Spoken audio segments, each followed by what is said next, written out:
नमस्कार साथियों, meteorological quality control series 1 के पार्ट 2 में मैं जगदीश चौबे आप सबका अपने चैनल जगदीश चौबे पे स्वागत करता हूं।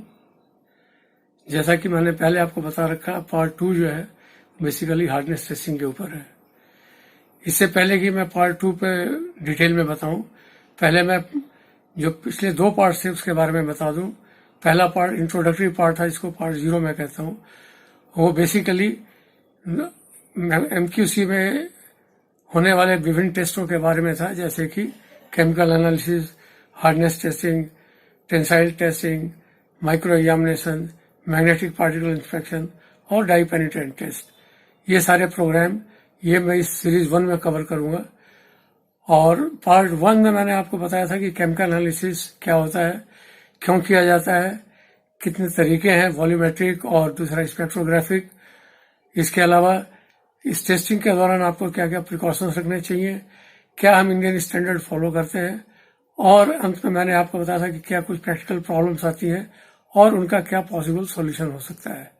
ये सारी चीजें मैंने आपको पार्ट 0 और पार्ट 1 में बताई थी। यदि आपने नहीं देखी हो तो इसे अवश्य देखिएगा, क्योंकि ये सारे वीडियो आपस में कनेक्टेड है। तो चलिए, अब आपका ज्यादा समय न लेते हुए प्रोग्राम शुरू करते हैं।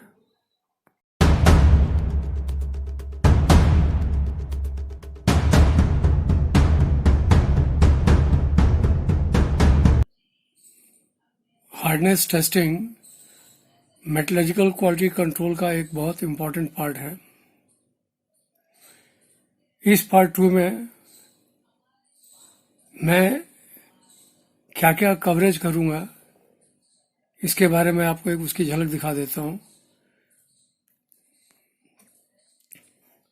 देखिए, पार्ट 2 में पहला है टाइप्स ऑफ हार्डनेस टेस्टिंग, दूसरा है टेस्ट इक्विपमेंट, तीसरा है test method and procedures, and चौथा है क्या क्या प्रिकॉशंस लेने चाहिए, और लास्ट में प्रॉब्लम्स एंड पॉसिबल सॉल्यूशन।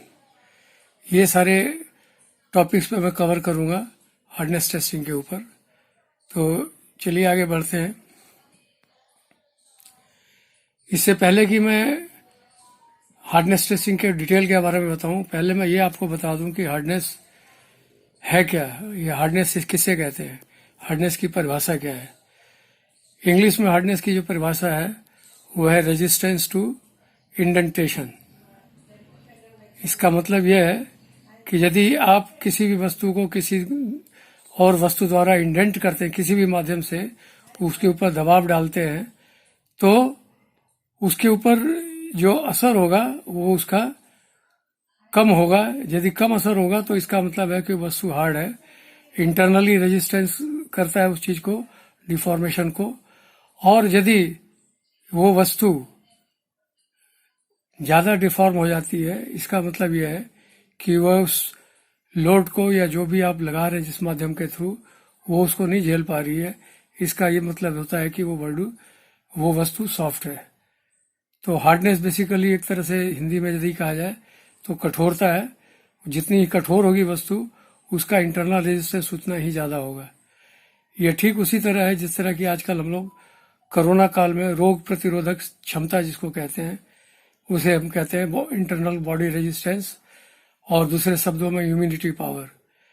जिस भी मनुष्य की यदि इंटरनल रेजिस्टेंस या इम्यूनिटी पावर ज्यादा है, उसको कोरोना के कीटाणु जो है वो आपको ज्यादा जल्दी संक्रमित नहीं कर पाएंगे।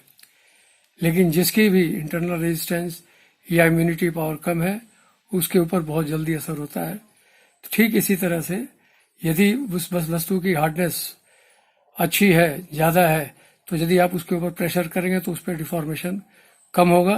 और यदि उसकी हार्डनेस कम है, तो यदि आप वही लोड सेम अप्लाई करें तो उसका जो डिफॉर्मेशन है वो ज्यादा होगा।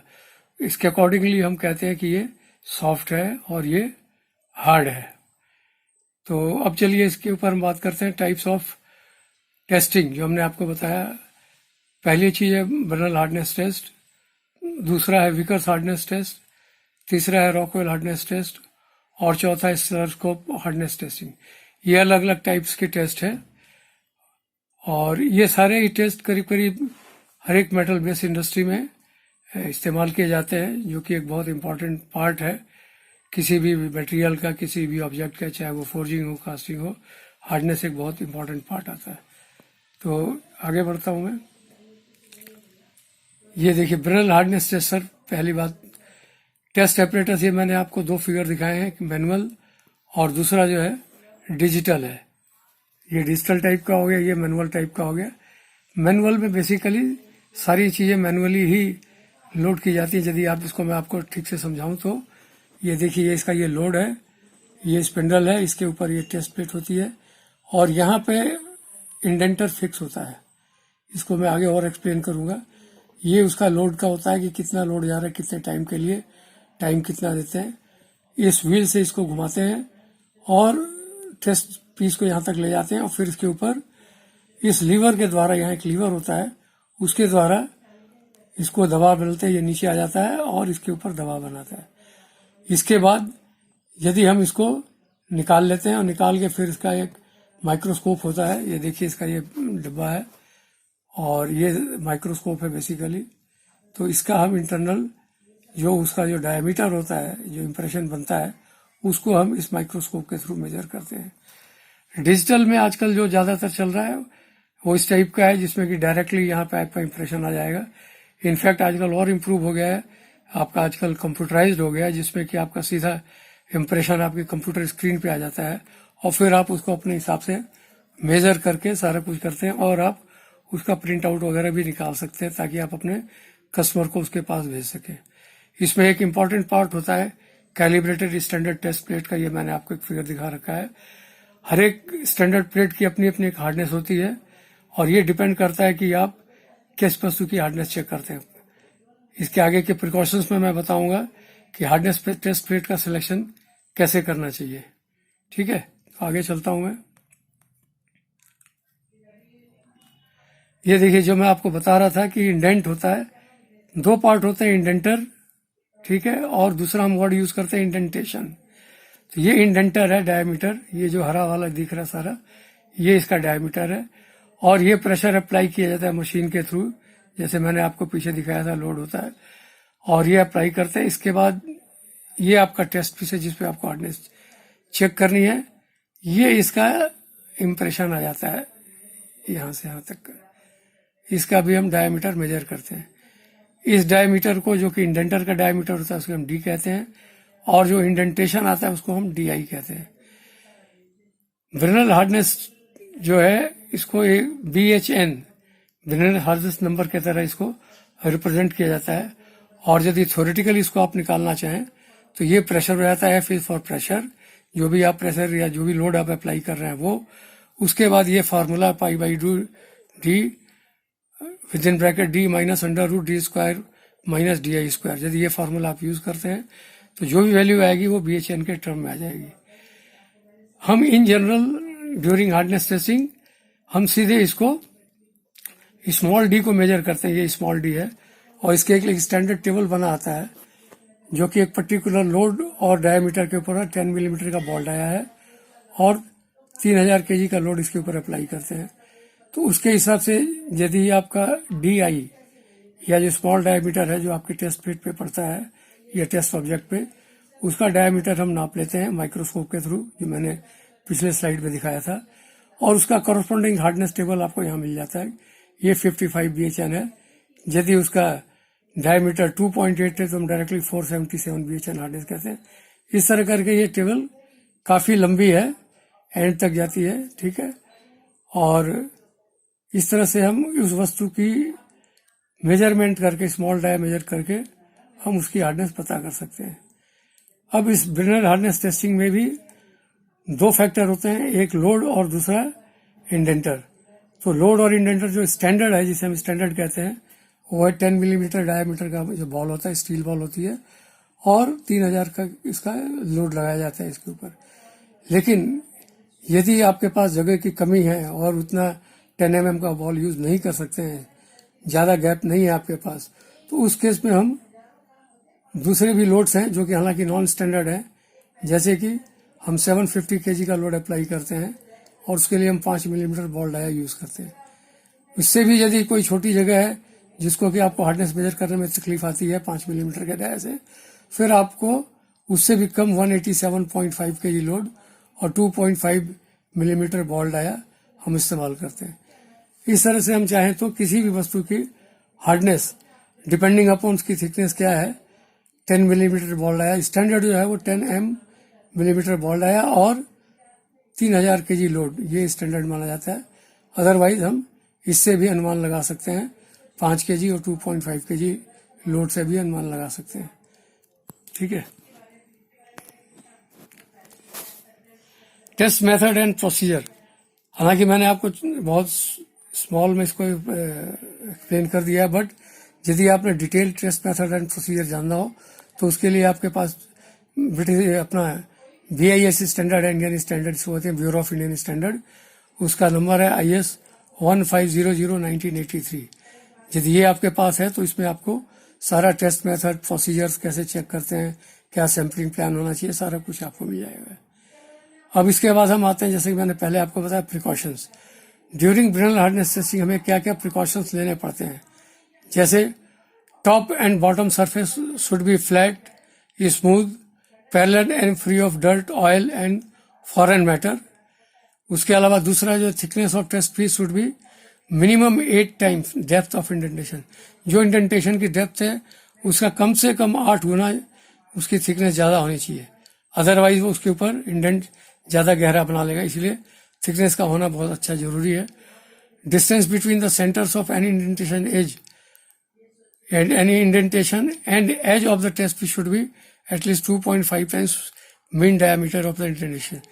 जो आपका टेस्ट पीस का जो एज है और जो आप इंडेंट ले रहे हैं उसके बीच में भी कम से कम 2.5 टाइम्स उसके डायमीटर होना चाहिए। जो आपका इंडेंट का मीन डायमीटर आता है उससे 2.5 टाइम्स ज्यादा होना चाहिए।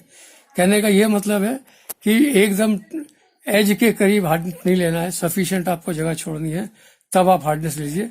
यदि ये जगह आपको उतनी नहीं मिलती है 10 मिलीमीटर बॉल से, तो फिर आप 5 मिलीमीटर बॉल डाया यूज कर सकते हैं, लेकिन डिस्टेंस अच्छा खासा होना चाहिए।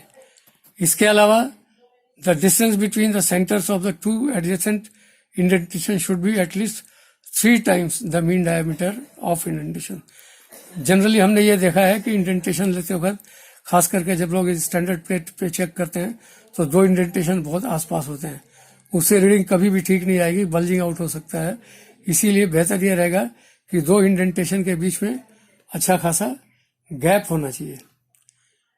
एक प्रिकॉशन और मैं आपको बता दूं जो कि जनरली अडॉप्ट किया जाता है, वो ये है मेजरिंग टेक्निक। ये जैसे मान लीजिए आपका स्मॉल डाया है जो कि आपने मेजर करना है, ठीक है, लाल सर्कल में दिखा रखा है, ये आपका मेन स्केल है और ये इसका पॉइंटर है।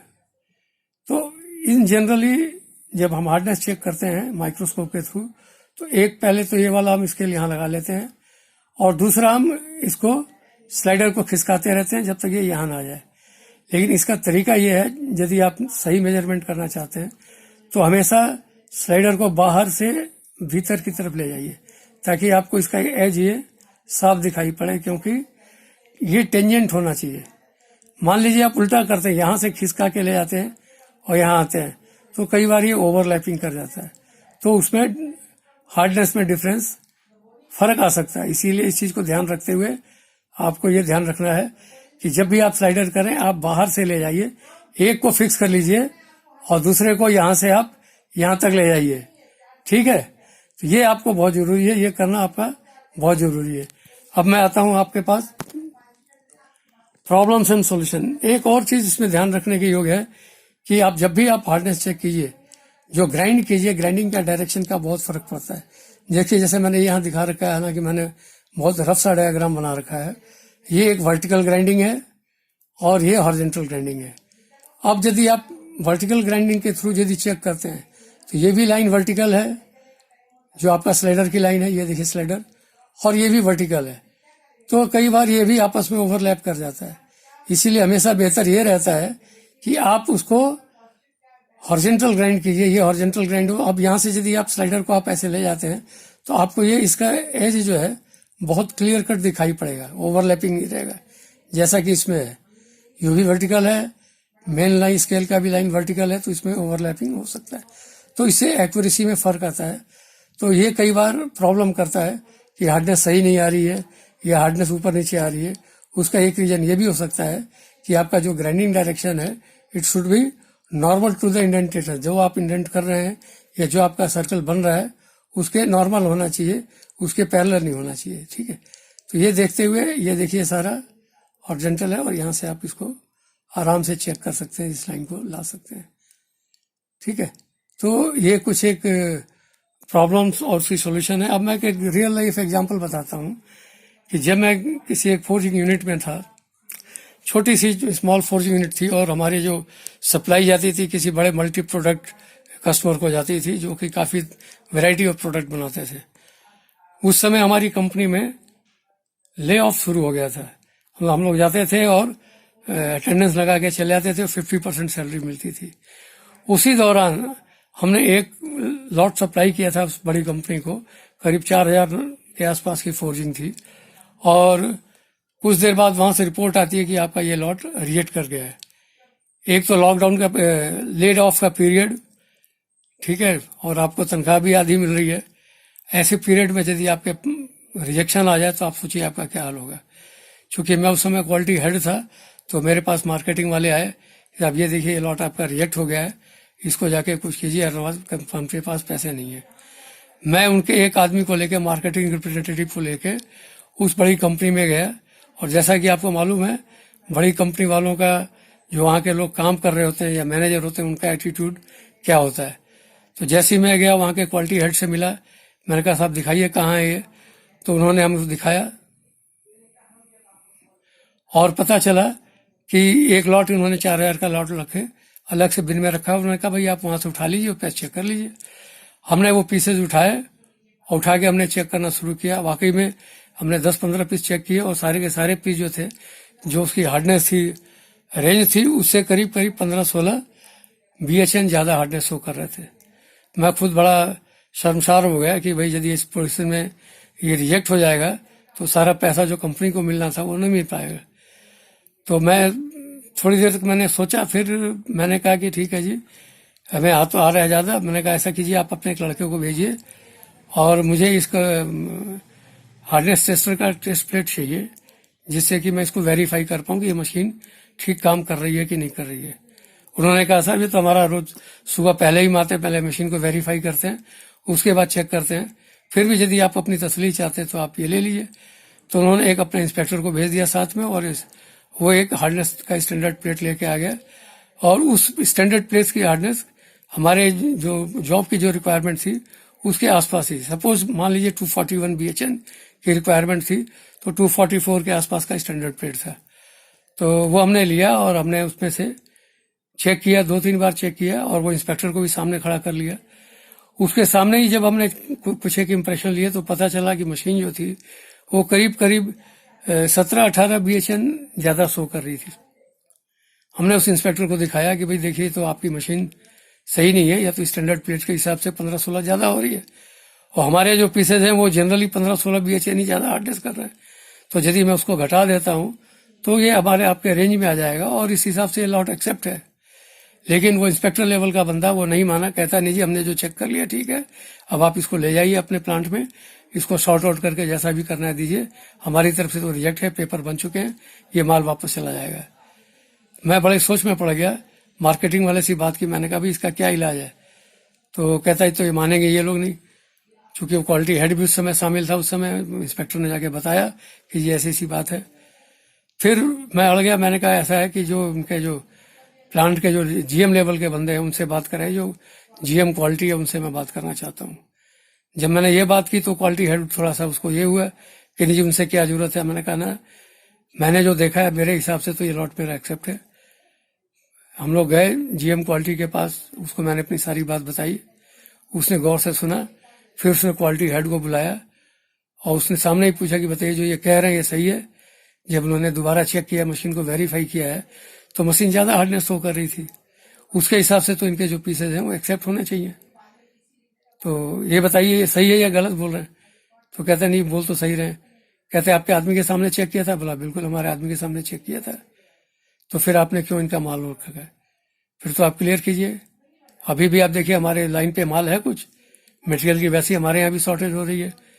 तो ये तो लॉट क्लियर है, इसको रोकने का कोई जरूरत नहीं है। उसने कहा जी पेपर बन चुके हैं, कहते हैं कोई बात नहीं, पेपर को दोबारा कीजिए, स्क्रैप कीजिए और इसका एक्सेप्टेंस रिपोर्ट बना के इनको दीजिए। अब आप मानिएगा नहीं कि जब मैं मार्केटिंग के रिप्रेजेंटेटिव के साथ वापस कंपनी में आया तो मार्केटिंग का हेड आया, मेरे पास हाथ मिलाया और बोला है भैया आज आपने इज्जत रख ली, अदरवाइज हमारे पास तो पैसे की बहुत शॉर्टेज हो रही थी। ऐसे टाइम पे किसी माल का रिजेक्ट होना और उसको दोबारा पास करवा लेना अपने आप में बहुत बड़ी बात होती है। ये चीज मैं आप लोगों से भी कहना चाहता हूं कि जब भी आप कहीं जाएं हार्डनेस चेक करने के लिए, कोई वेरिफिकेशन के लिए जाएं, कुछ भी करने जाएं या डिफरेंसेज आते हैं कस्टमर के साथ, कई बार आता है, तो एक आप दिमाग में जरूर रखिए कि उस मशीन को आप वेरीफाई जरूर कीजिए स्टैंडर्ड प्लेट के हिसाब से, और उस स्टैंडर्ड प्लेट की हार्डनेस आपके जॉब की हार्डनेस के आसपास ही होनी चाहिए। यह नहीं कि आपकी जॉब की हार्डनेस 241 है और आप 400 के स्टैंडर्ड प्लेट पे चेक कर रहे हैं, फिर आपको रिजल्ट नहीं मिलेगा।